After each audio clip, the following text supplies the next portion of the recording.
Hello, welcome to Association Chat, an online discussion where we warm ourselves by the virtual fire with topics of the day, welcoming thought leaders and trailblazers alike to join up in this online home for the community.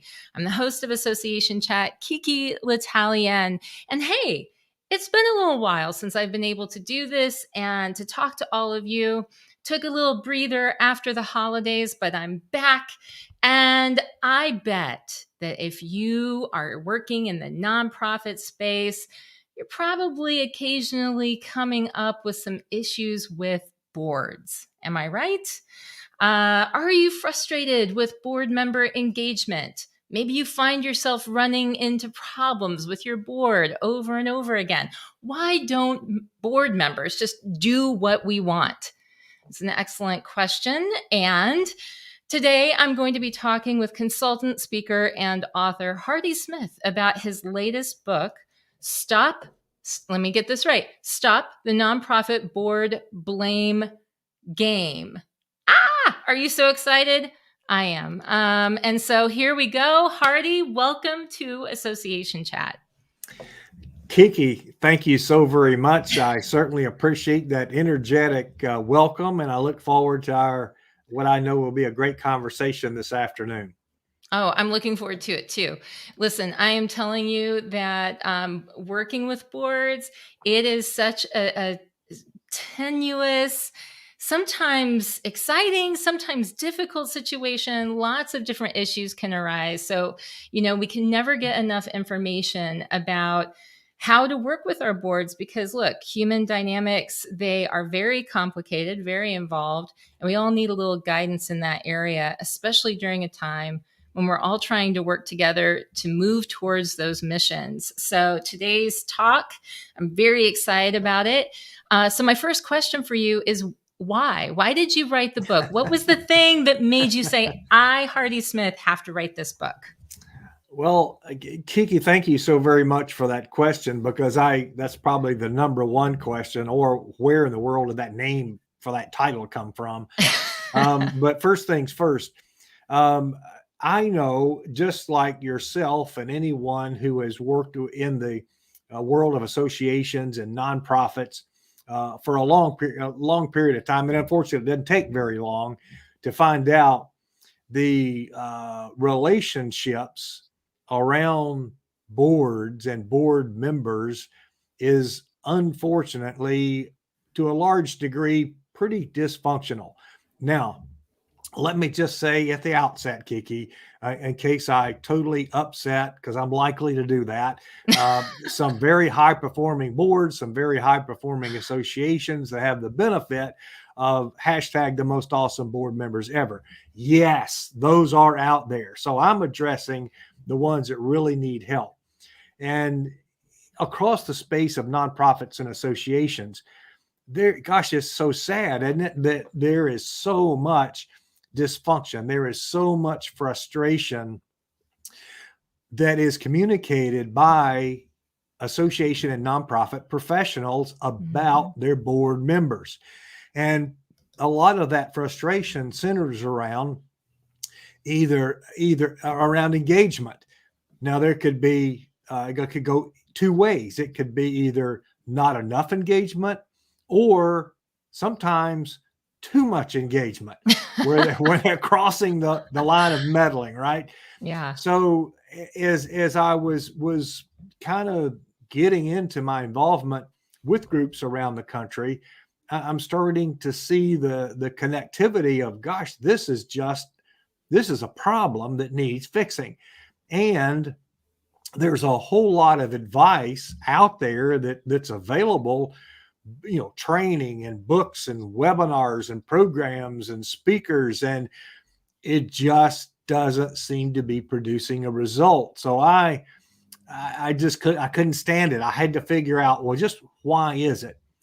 So what I did that wound up being the foundation for the book was I set off on a research journey to ask board members, why don't board members do what they're supposed to do?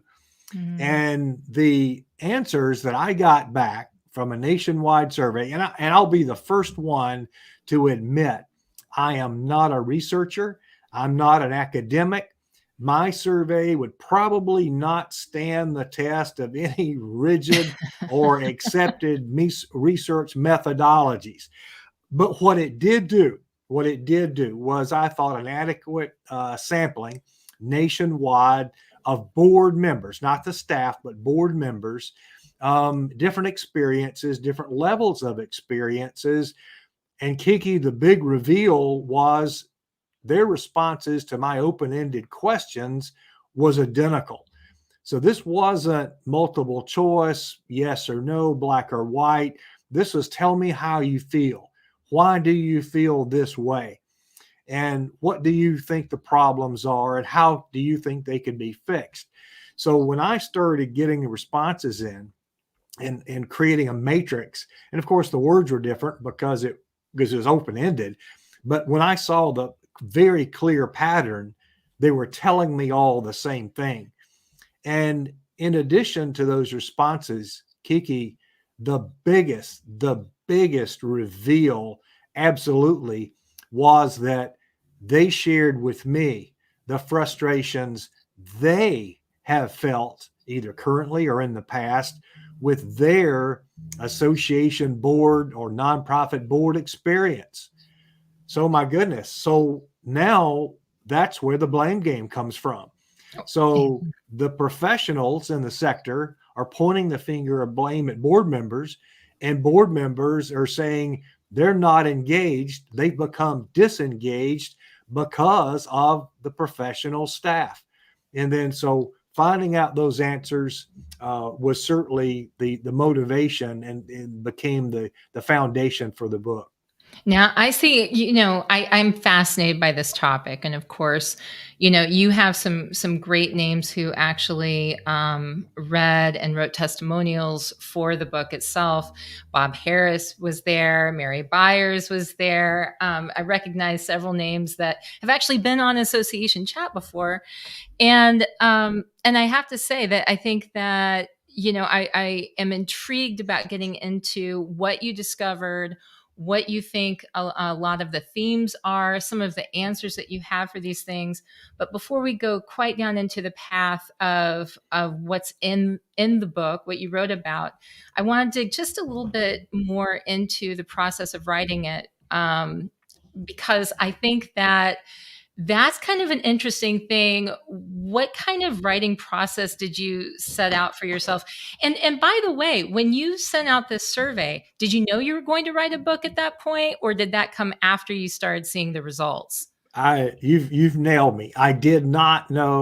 I had no concept at that point in time about a book, and I didn't Yeah. even know what the results were that I would find. But as the results came back, and I started incorporating those findings in my speaking, in my workshops, in my training, in my writing, then the idea, especially from a writing standpoint, that began to take on. And as far as the process goes, taking too long. That's what the process was. But it's one of those things. My wife of 48 years says, "Well, I may be a little slow, but eventually I'll get it. I'll catch on." So I had a lot of friends that said, "You do really need to kind of speed this up." But one of the things that I did want to do in the writing process, I wanted to build a community around the book writing and production process. And I think that's why it's hitting bestseller status now on Amazon. And that's why I was fortunate to have the beta reader participation, the endorsement participation that I've had, and why being on podcasts like this, I'm really kind of becoming a thing now, which is cool. You are a thing. Yeah. But there's a whole community that was developed very intentionally around creating and supporting the book. I love that. And I mean, community is a hot topic, especially for association chat and associations. So let's dive into talking a little bit more about that content that's in the book, because I am thankful I had a chance to look through the book and pull out some of the ideas, some of the key concepts that were in there. And so what are some of the major questions this book answers for people, questions that you've received in working with boards, and working with those nonprofit executives who are saying, look, I'm tearing my hair out, I don't know what to do? How does this book address some of those issues? Well, let's just see if we can light up the audience here just a little bit. One of the things we do in the world of associations and nonprofits, there's an absolute favorite phrase: best practices. Right? Mm-hmm. Well, my suggestion to our audience is, if you've got practices that you consider best, are you challenging yourself to understand where those best practices came from? And even the more compelling challenge question, Kiki, is how are they working out for you? So I've got a really good speaker friend of mine, Steven Shapiro, well-known author, who's got a best-selling book, Our Best Practices Stupid? And I, with my contrarian self and just like to having fun, I couldn't resist. So I adapted. I interviewed Stephen. He's in the book. I interviewed Stephen and applied it to rechange the title to Our Nonprofit Best Practices Stupid? So with that in mind, if you're on a track of the way your organization goes about recruiting and board members and the relationships that the same, you follow the same path and it just isn't working. Well, there's two things happening here very clearly. One, you have a process that's not working, or two, you don't have the right people. Mm-hmm. And whose fault is that? And I say, look, just for argument's sake, let's put the finger of blame on you from an organizational standpoint. So unfortunately, what happens in the recruitment process, we don't approach that with intentionality. We don't think in advance of who is a board member going to be at the end of the year, who is going to be the board member in 2 years, 3 years, 5 years, who might be a board member that's not even a member of our organization yet. Mm-hmm. So you've got to think that far in advance to make sure and this is important, you're identifying the what. What is it that you need? Your particular organization, what does your particular organization need? So best practice for you, not best practice for everyone else of the hundreds and thousands of associations that are out there. So, the skill sets, the experience, the leadership, the soft skills, all of those things that are so important. And for an association, a couple of quick examples.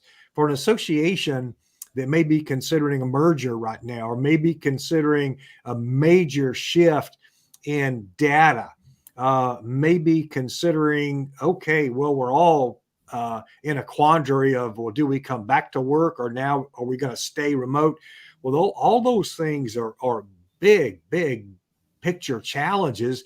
It may be that you need a board member or two with those types of expertise that they can bring to the table. And you're certainly not, just because somebody came to a convention, they volunteered, and that was all great, and they raised their hand to say, hey, I'd like to learn more, I'd like to be on the board, and you're not getting anybody else anyway.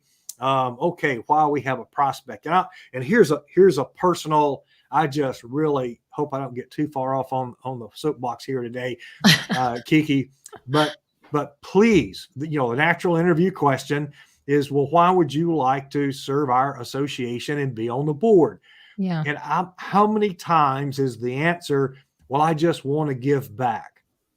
Yeah, right. Well, okay. want to give back, sounds nice. You're like, give me some more. Please, association leaders, go for more. Yeah. They really, you really need to feel it, that this is the best possible person. And then another key situation, that we don't recruit board members with purpose and process, and I outline that very detailed approach in the book. But we're just grabbing whoever we can get, and I call them slot fillers. We're getting whoever we got just because we haven't done enough work to think in advance, get the people that we really. Is it hard? Yes, I know it's hard, but how bad do you want your mission to happen? How badly do you want your association to be successful? What are the challenges that your boardroom is going to be expected to deal with? And you know what? If you've got a well-qualified individual who, for one reason or another, Kiki, says, I just don't have time. My company is really going through a major situation right now, or maybe personally, I'm in a situation, I could be back in school, whatever it is. Don't try to oversell. Don't try to push someone who is giving you every single reason why they can't pay attention to your association at this point in time. Don't push them into a yes, because they're giving you every reason why they just can't serve at this point in time. So sometimes, please remember, association leaders, sometimes when you're recruiting board members, sometimes a no could be the best answer for not only the association, but the individual also. Wow. Okay, wait a second. I feel like that I had to ding at my little bell here, because I feel like that was definitely an answer that people need to hear. They need to be aware of. Sometimes no, they're giving you the best information. It's the best thing you could hear, because they would be the wrong person to bring onto the board. And yet we do hear so often that, we're searching for volunteers. We're searching for more engagement. I mean, what do you have to say about that, as far as, that struggle to find people who are really going to be engaged and be the best participant on the board that you could find? Well, with all due sincerity and coming from a place of trying to help. So I'm not just about just bashing, association leaders. It's not about that at all. And the book is for both. The book is for the association or nonprofit leader, and also their board leaders, and especially their board leaders also. So there's plenty of give and take here. If that first nugget was a bell ringer, let me see if I could go for two in a row. Oh, a bell ringer. Let's do it. So when an individual is considering a relationship with someone else, and you've kind of been in the relationship for a little bit, and it's kind of developing, and it's kind of getting to a point where it's kind of decision time about moving forward and being really to a point of commitment. Okay.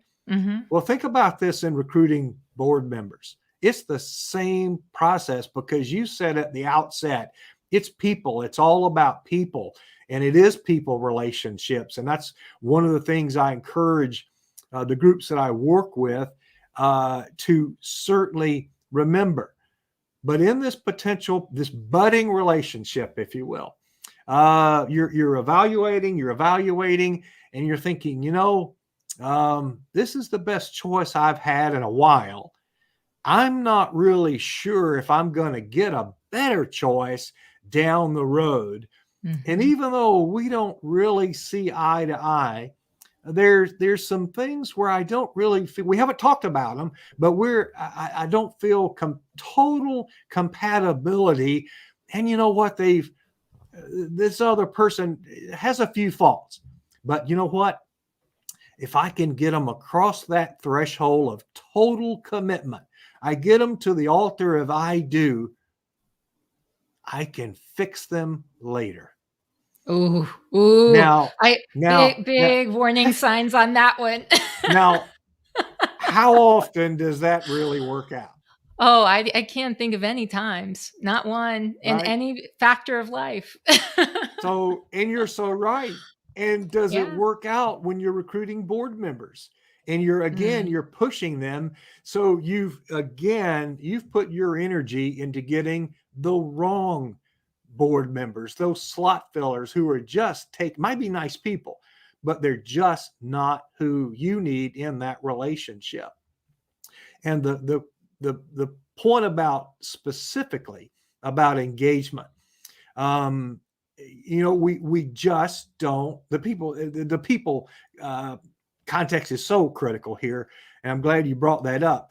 We just don't have the conversations we need to have. So there's there's three sets of expectations.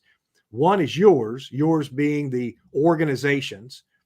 Second set of expectations is theirs. And the mhm. third set of expectations, Kiki, is where number one and number two sets come together. So kind of visualize that Venn diagram thing and where the sweet spot is. Well, we don't in our recruiting and our onboarding for board prospects. The first thing is we don't share those expectations. And one of the reasons, especially around fundraising, if that's involved, one of the reasons why we don't share the expectations, any want to take a guess on why? Because we think we're gonna disagree.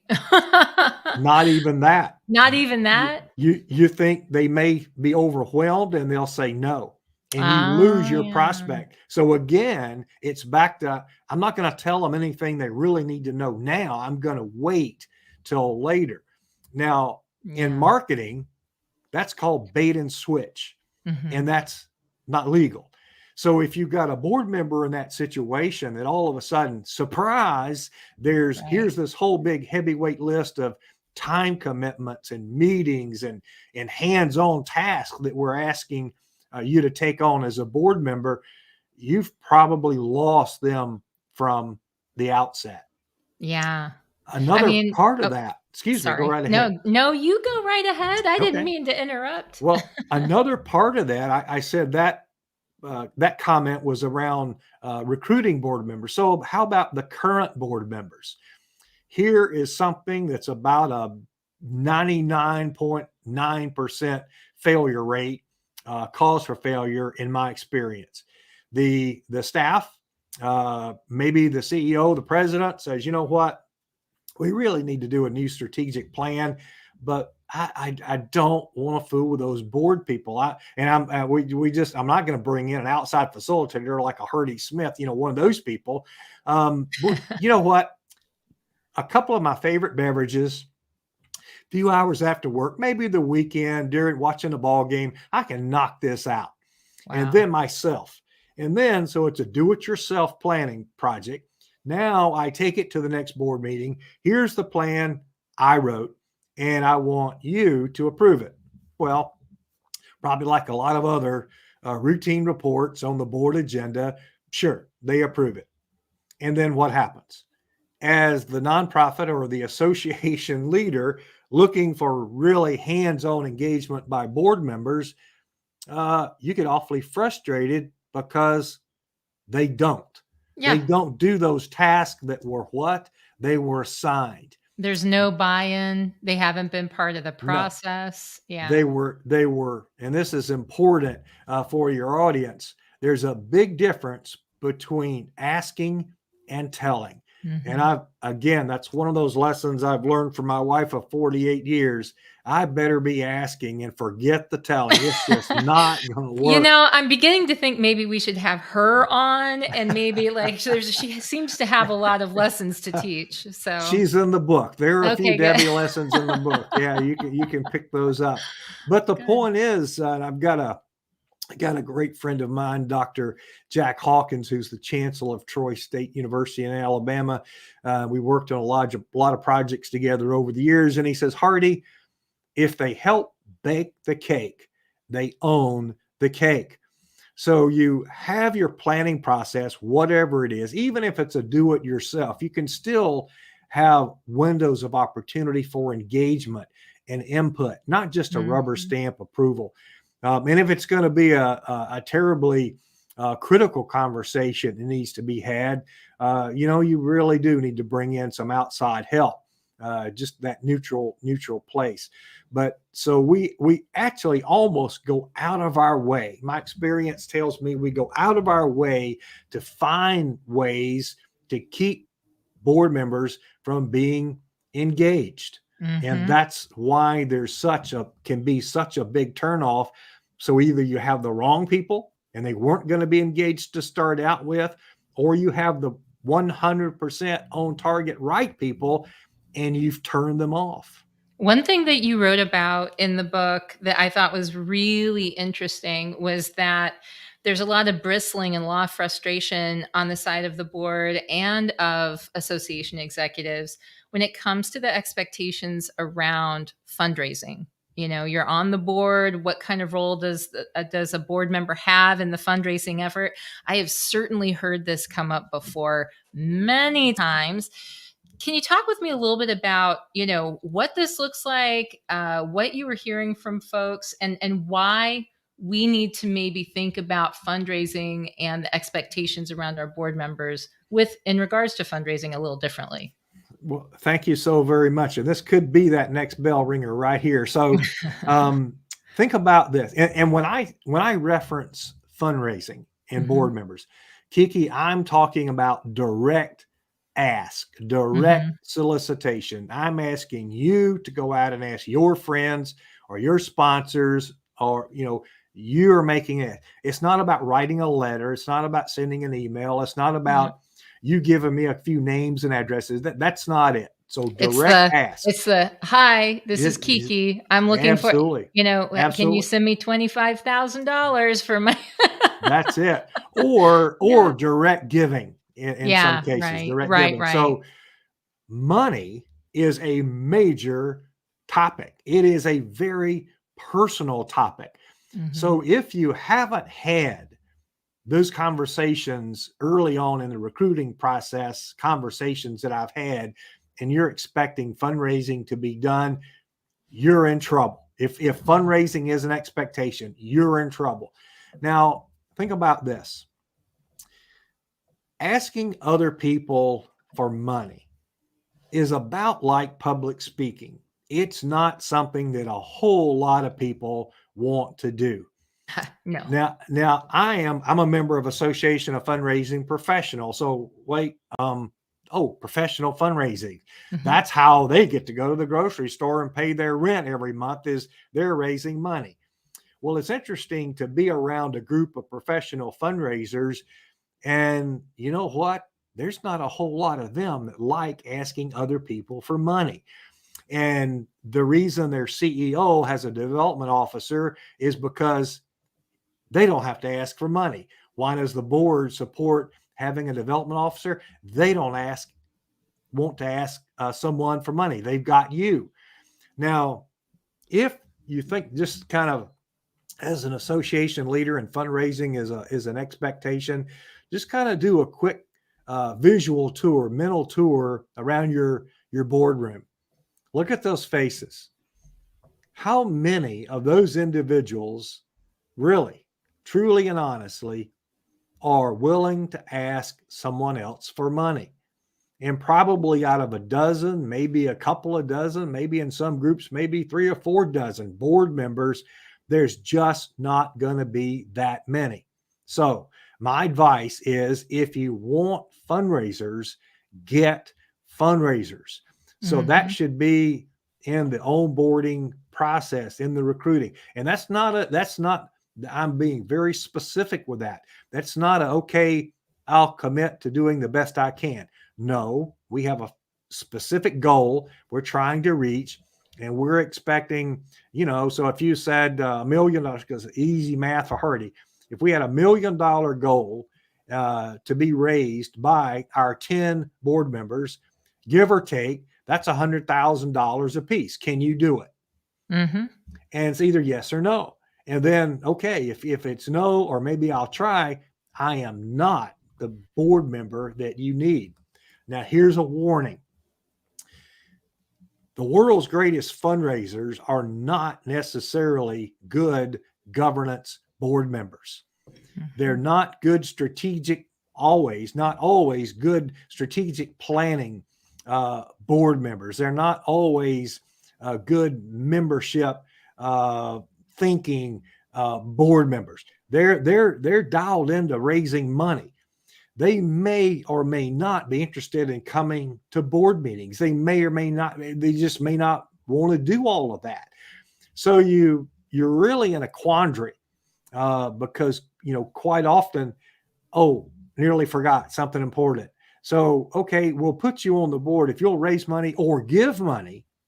We'll put you on the board. We'll put you on the letterhead. You don't have to come to any meetings. You don't have to do anything at all. Well, here's that governance word. Is where this comes back. Too many nonprofits, especially, and association board members, do not understand, and their professionals aren't telling them because they're afraid they might lose them. There is a personal legal liability they assume for that volunteer service. Mm-hmm. Now, if you're in a statewide association or nonprofit, your state laws are going to apply. If you're a national group, you've of course got the states that you operate in. You've got the IRS. You've got federal laws. It goes on and on and on. So it's not, if you're saying, okay, I gave a lot of money, I raised a lot of money, I'm not going to no stinking board meetings. You know what? Those minutes that were approved, you're responsible for those. What the organization did or did not do, you are on the hook for those decisions that were made or not made. And there's so many situations going on right now. And can you just see this? And you mentioned this a little bit at the outset. So many situations that our country, the world is faced with now. Well, associations are faced with these very same issues. Mm-hmm. And now all of a sudden, if your organization is being called on to adopt a national platform or a statement of engagement, and it's adopted by the board or not adopted by the board, it voted no, or whatever the outcome was, well, that's going to come back to you. You were a board member. You either participated or you didn't, and not participating, you were still involved. So that's a big, long workaround to the fundraising question. But I feel seriously that it all loops together. If you want fundraisers, get fundraisers. I mean, I think it does, because I think that at the foundational level, what you're talking about is making sure that there is that clarity around expectations right at the beginning for all parties involved. And I think that whenever there isn't clarity in that communication, boy, you're running into some danger. Now, maybe we could have afforded to have a little less clarity in the past when we didn't have, issues with, shipping issues, because we have all kinds of worldwide problems happening, and the Ukraine being invaded by Russia today, and mask mandates being lifted tomorrow, and living in this time of this pandemic. And I only laugh because it is just a lot that we've all been contending with over the past couple of years and still moving on.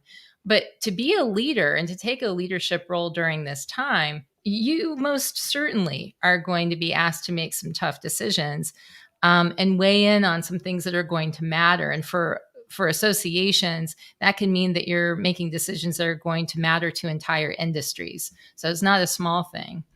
You talk so much about in the book, and I really appreciated the way that the book was laid out, because you had, and I've got your table of contents here that I'm looking at. You've got get the right people, create a positive board experience, which is crucial, and adapt to meet new challenges so that you are able to meet those organizational goals. What do you think? What are some of the action steps that you advise on how to strengthen boards once you have the right people in place? Well, I really love that question. I'm a sports fan. I just like sports, especially college basketball and college football. My Mm-hmm. background is NASCAR racing. And so I know perfectly well that teams fight and fight and fight to get to the top, to win a championship.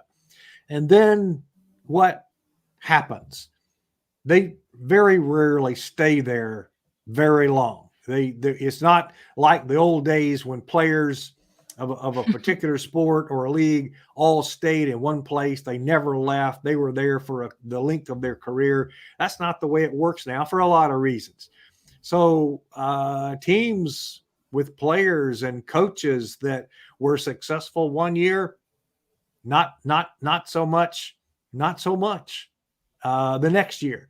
So from a board standpoint, from an organizational standpoint, again, a big virtual high five to those organizations out there that do benefit from highly engaged boards with the most awesomest board members ever. What's your plan to make sure you're going to continue that success?